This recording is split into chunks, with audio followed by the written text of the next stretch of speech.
Bonjour et bienvenue dans Bonjour chez vous pour cette dernière émission de la semaine. Ça passe très très vite et aujourd'hui, on parle de deux attitudes différentes face à son péché. On a péché et on est repris. De quelle façon est-ce qu'on se comporte? À quel point on a le cœur qui s'endurcit, le cœur qui reste ouvert? Est-ce qu'on se repent? Est-ce qu'on décide de changer d'attitude? Est-ce qu'on accepte les conséquences qui vont avec? C'est tout un tas de questions qu'on va voir et on va voir donc ces deux attitudes possibles.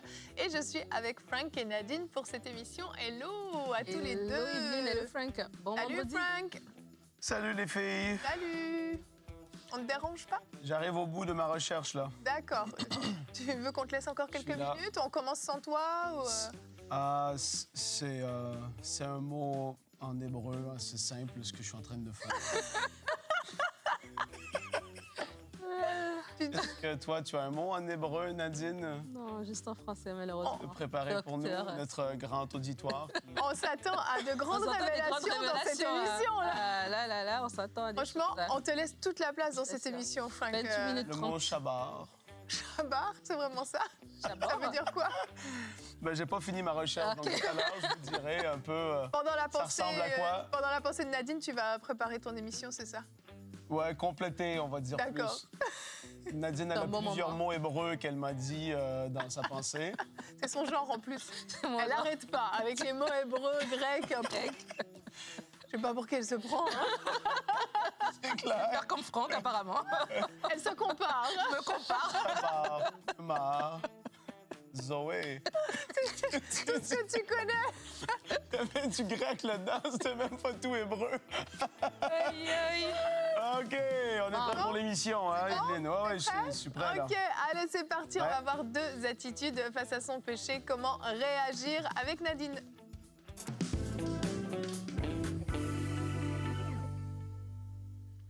On va voir avec vous ensemble dans Luc 18, les versets 10 à 14, alors que je préparais cette émission, c'est vraiment l'histoire qui est montée rapidement dans mon cœur parce que je crois que ça illustre vraiment le propos de ce qu'on va parler aujourd'hui.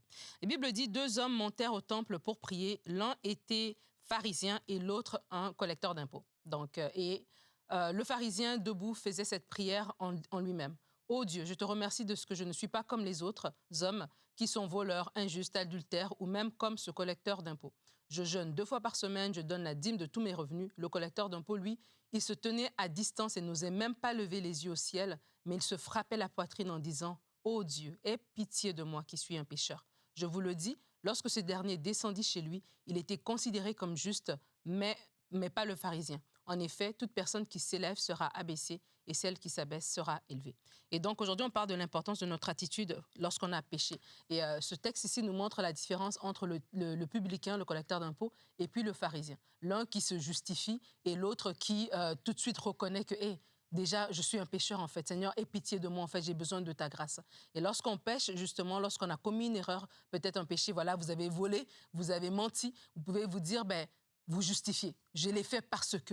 Et c'est ça, en fait, c'est ça l'attitude. Est-ce que tu vas tout de suite dire, si tu ne m'avais pas poussé, j'ai réagi par la colère, j'ai eu un excès de colère, j'ai eu une mauvaise attitude, une mauvaise parole, même une mauvaise action. Est-ce que tout de suite tu te dis, mais c'est parce que tu m'avais poussé. Tu ne m'avais pas poussé hors de moi, je ne l'aurais pas fait. C'est parce que j'ai manqué, c'est pour ça que j'ai pris. Si je n'avais pas manqué, je ne l'aurais pas fait. C'est peut-être parce que j'étais au pied du mur, c'est pour ça que j'ai menti, sinon on allait, j'allais avoir des conséquences et tout ça. Quelle est ton attitude face à ton péché? Est-ce que c'est te dire, Seigneur, je me suis retrouvé dans cette situation qui ne t'honore pas. Aide-moi pour que je puisse m'en sortir. Si c'est une façon chronique que j'ai de réagir devant les gens, si c'est peut-être une addiction que j'ai, Seigneur, aide-moi à m'en sortir. Est-ce que c'est ça ton attitude ou bien c'est plutôt de dire, trouver la faute chez les autres, trouver la faute autour de toi qui t'amène à cela? Et des fois, lorsqu'on est en relation comme ça avec des gens, c'est peut-être un ami, ça peut être un membre de famille, une personne en tout cas qui est dans notre entourage, qui est proche. C'est frustrant lorsque on met à la lumière quelque chose et la personne, elle se défend.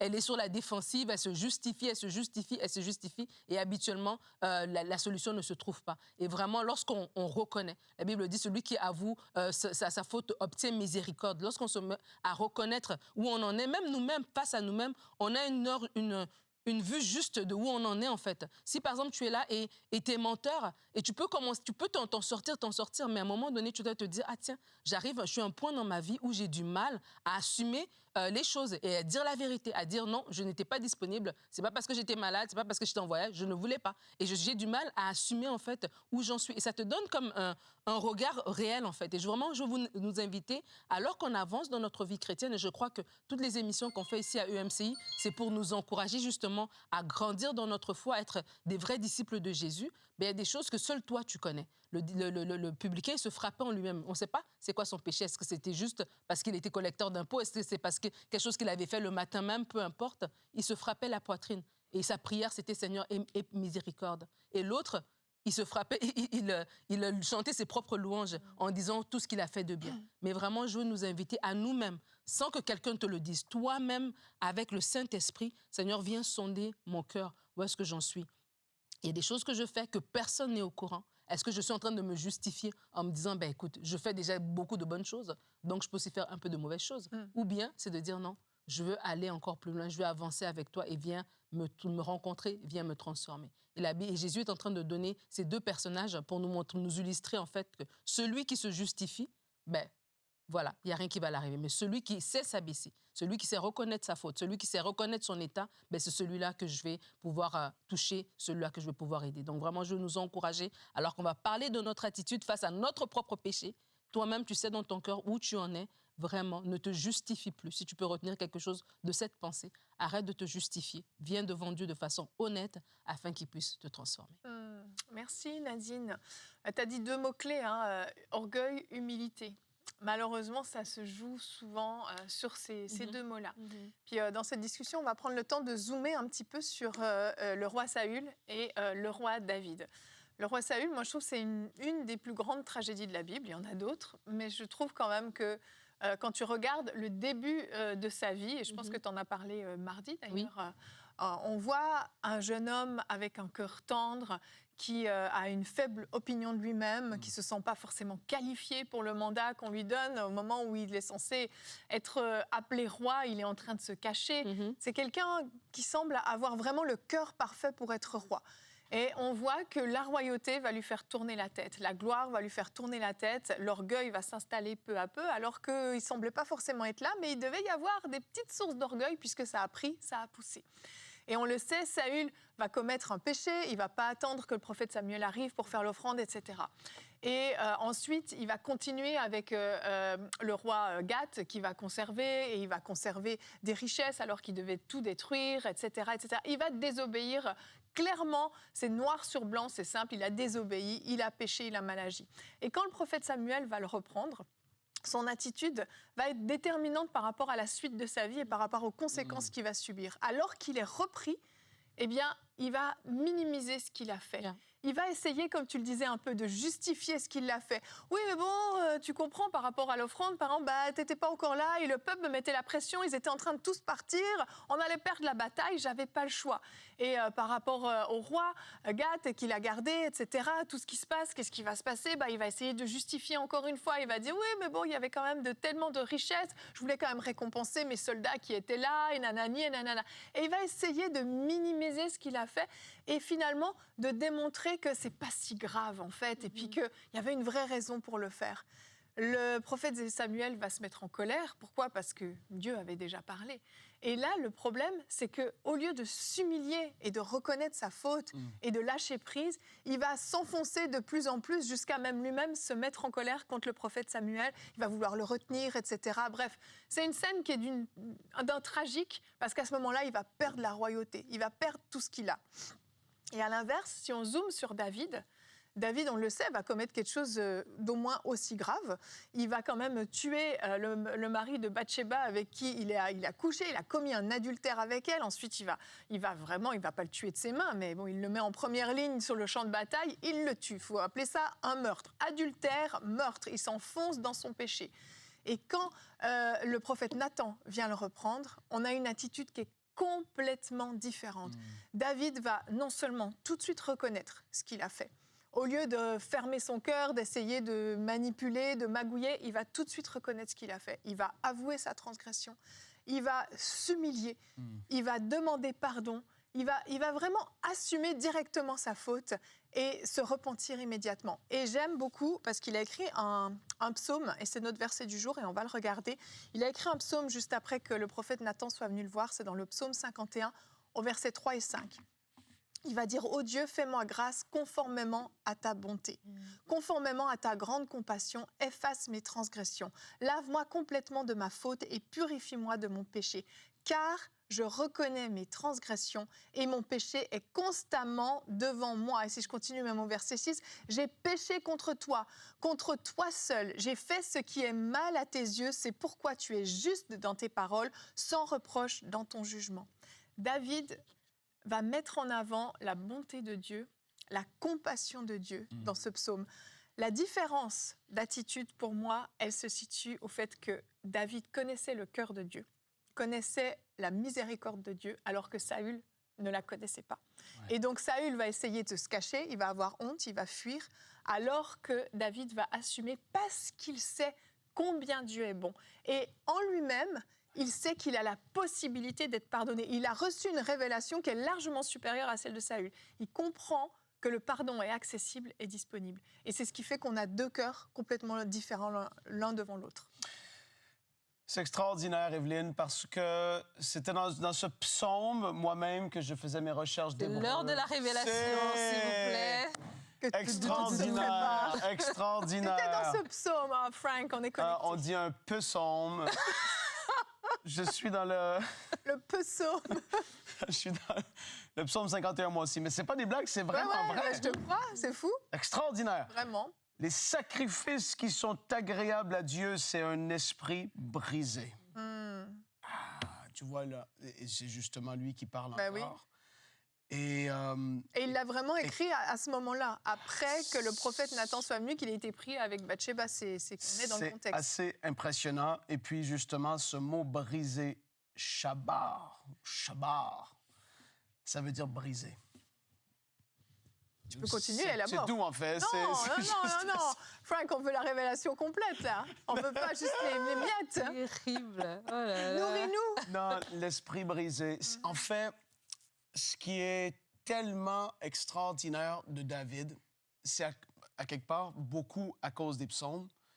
Tu vois l'étendue de la compréhension qu'il avait de Dieu à cette époque-là, sans que Jésus ait marché sur la terre et qu'on ait en lui l'image du Dieu invisible. C'est ce que nous dit la parole dans Colossiens, dans Hébreux. Jésus est l'empreinte de sa personne. Donc, c'est plus facile, après d'avoir vu Jésus, de dire « Dieu, tu es tellement rempli de compassion. Tu es tellement... » À ce moment-là, il voyait des jugements de Dieu, bam, qui tombaient. Oui. Des personnes qui touchaient l'arche de l'Alliance, ils étaient morts. Tu dis, wow! Et donc, d'avoir cette notion de Dieu sévère qui punit et tout ça, il aurait tellement pu facilement, après avoir fait ces choses, c'est fini pour moi. Dieu va soit me faire tomber direct mort, c'est tout. Et là, ben, je vais me rebeller, je vais vivre comme j'ai envie, je vais faire comme les autres font. Mais il se disait, non, partout où je vais aller, de toute manière, tes yeux me verront. Seigneur, avant même que j'existe, tu me connaissais. Et j'ai fait ces choses, c'est pas ce que tu voulais, mais tu es tellement grand. Et ce que tu cherches, c'est un esprit brisé. C'est cette attitude d'humilité, de se dire, ah, j'ai chuté, j'ai raté la cible, on pourra le dire comme on voudra. Mais là, je reconnais que j'ai besoin de toi encore plus. S'il te plaît, fais-moi grâce encore une fois. Parce que, tu sais, chacun de nous, c'est pas une fois qu'on a demandé la grâce de Dieu. C'est pas une fois qu'on a demandé pardon. C'est pas parce qu'on a fait 3 péchés dans notre vie.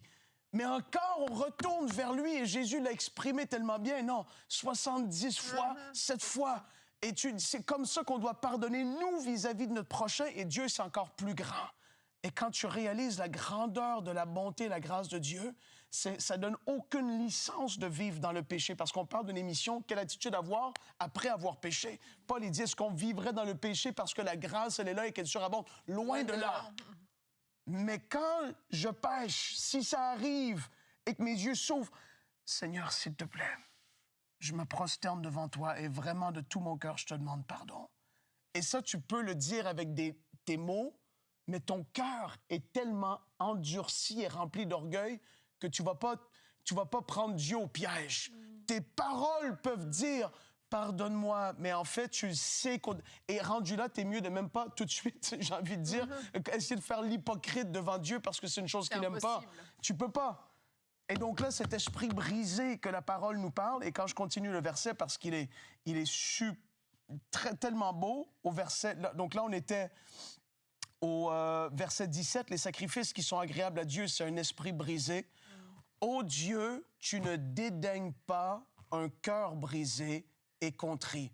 Repens par ta grâce tes bienfaits, etc. Il continue. Non, il ne dédaigne pas un cœur qui est comme ça, contrit, qui est humble, qui est tendre et qui reconnaît quand on a dépassé cette ligne. Et comme tu dis, David, il a fait des choses. On a tous fait des choses. Aucune raison à pointer du doigt à ci, à ça. Non. Toi, regarde-toi toi-même premièrement.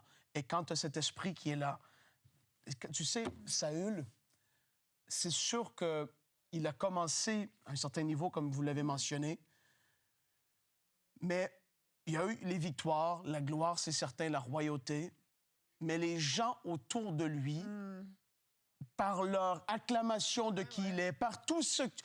À un moment donné, c'est ça qui nourrit l'orgueil. Ça nourrit. Et tu viens qu'à t'endurcir, tu te dis, ben non, moi, en fait, je fais ce que je veux. Et c'est pour ça que tu viens au point où tu offres le sacrifice sans que le prophète soit là. C'est particulier comme histoire. Vraiment. De te dire, j'attends le prophète, celui qui a parlé, qui a dit des choses de la part de l'Éternel qui étaient vraies. Et je dois l'attendre. Et là, tu t'impatientes. Ah oui. C'est juste offrir un sacrifice. Je vais le faire. Et puis, j'ai une onction royale sur moi. Tu dépasses la ligne. Et ça, il y a des choses où est-ce que...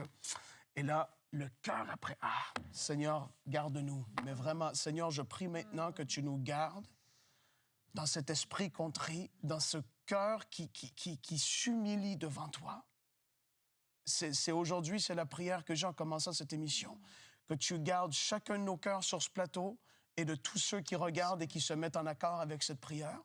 Père de gloire, s'il te plaît, garde nos cœurs. Tu dis qu'on doit veiller nous-mêmes sur notre cœur, mais on prie que par ton esprit, tu le gardes tendre, que s'il y a des racines d'orgueil, des choses qui doivent être ôtées, s'il te plaît, ne permets pas qu'on tombe comme Saül dans des pièges d'orgueil et de toutes sortes de faux raisonnements et de fausses pensées. Seigneur, dans le nom de Jésus, que ceux qui ont peut-être chuté, même aujourd'hui, dans les derniers jours, et qui sont là avec un cœur repentant devant toi, on veut te dire merci parce que tu accueilles celui qui est repentant et celui qui confesse. Et tu dis que tu es fidèle et juste pour nous pardonner et nous purifier de toute iniquité. Et alors aujourd'hui, Seigneur, je prie que celui qui était accablé par les accusations du diable, qu'il soit relevé par ton esprit, alors que le cœur est comme celui de David, qui cherche à être humble et contrit et brisé devant toi parce qu'il reconnaît qu'il est impuissant et que sans toi, on ne peut rien faire.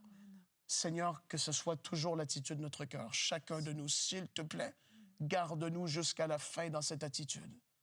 Père, on te remercie. Amen. Amen. Il y a un texte ici dans la parole que, alors qu'on parle de notre attitude face à notre propre péché, c'est dans 1 Thessaloniciens, le chapitre 4, je vais lire les versets 3 à 8. Ce que Dieu veut, c'est votre sanctification. C'est que vous vous abstenez de l'impudicité, c'est que chacun de vous sache posséder son corps dans la sainteté et l'honnêteté, sans vous livrer à une convoitise passionnée comme le font les païens qui ne connaissent pas Dieu.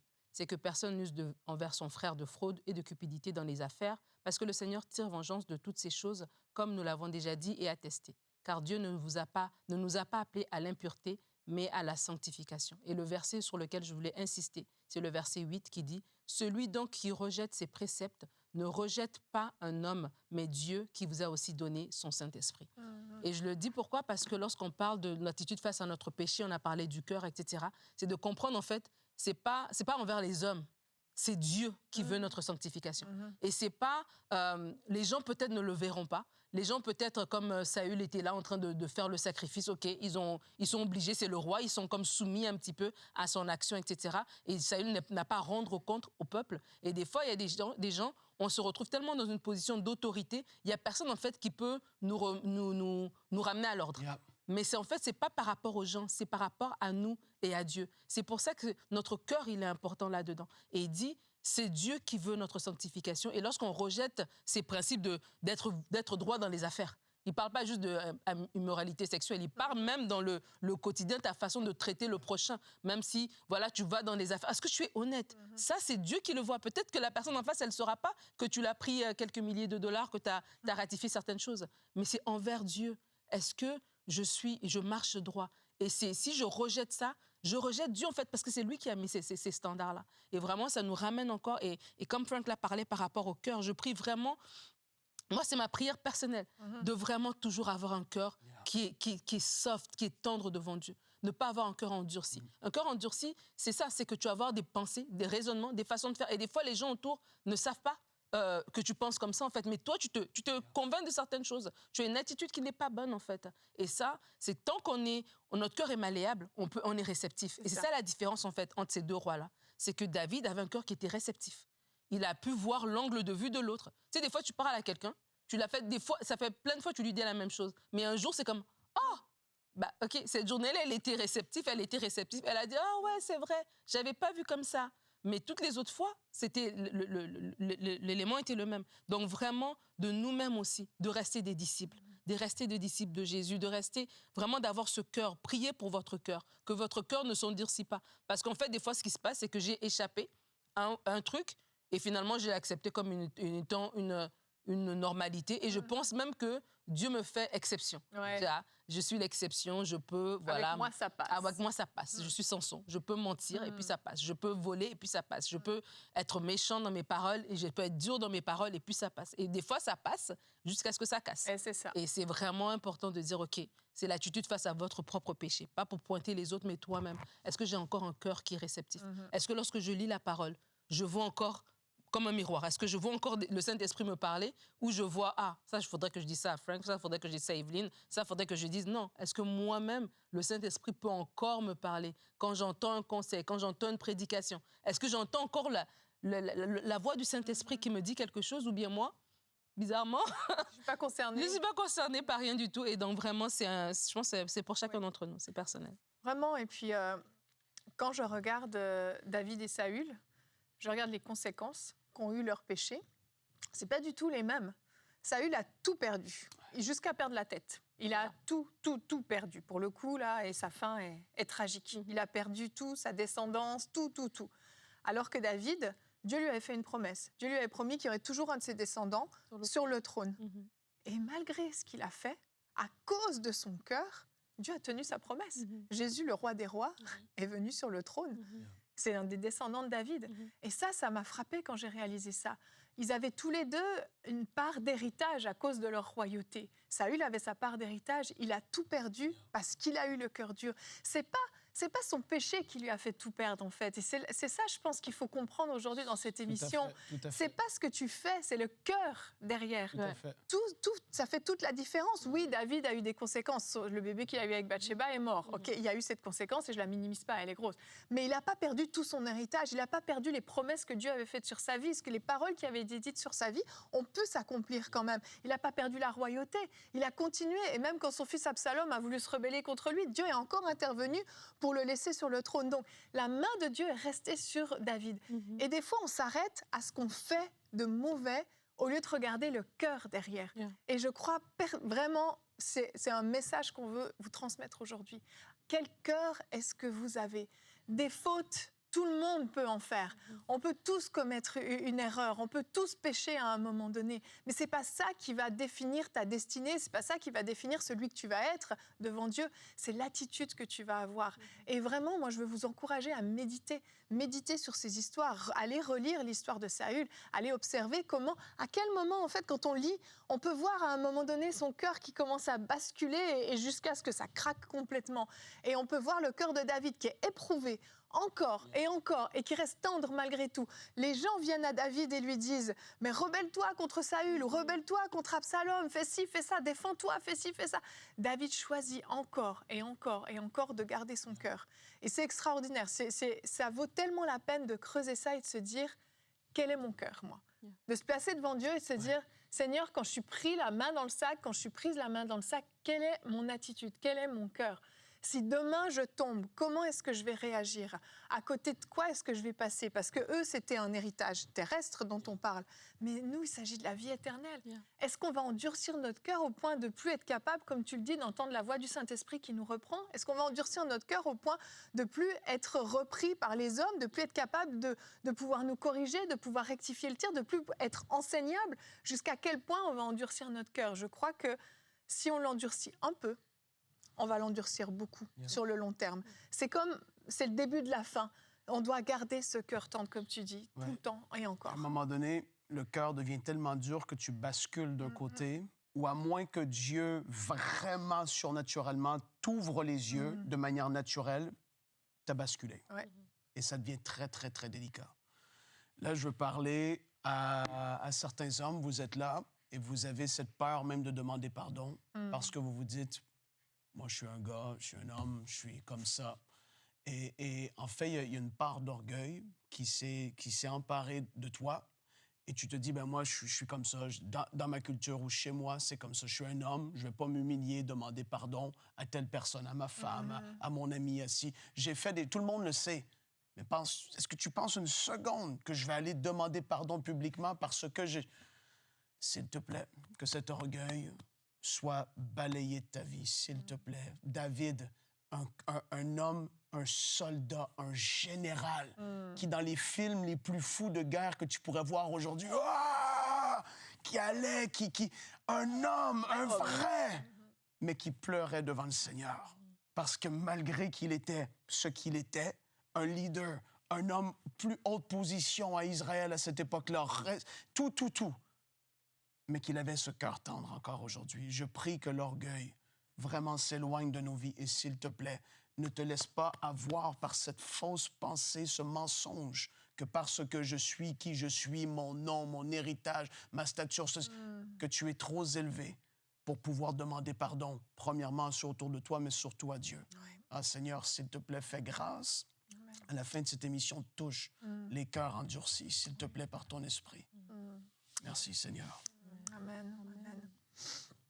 Une émission super importante qui, je l'espère, va vraiment porter du fruit dans vos vies, dans nos vies, j'ai envie de dire, parce qu'on ne sait pas du tout de quoi est fait demain, on ne sait pas ce qui va se passer, on ne sait pas ce qu'on va vivre, quelle attitude on va avoir, mais on a le choix aujourd'hui de décider de garder un cœur tendre devant Dieu, un cœur enseignable, un cœur qui est capable d'être repris et capable de se repentir.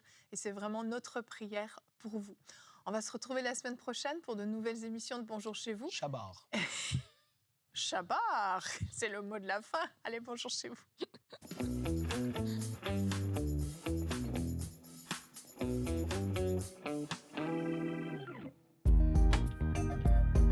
Merci à tous nos précieux partenaires grâce auxquels cette émission a pu être réalisée.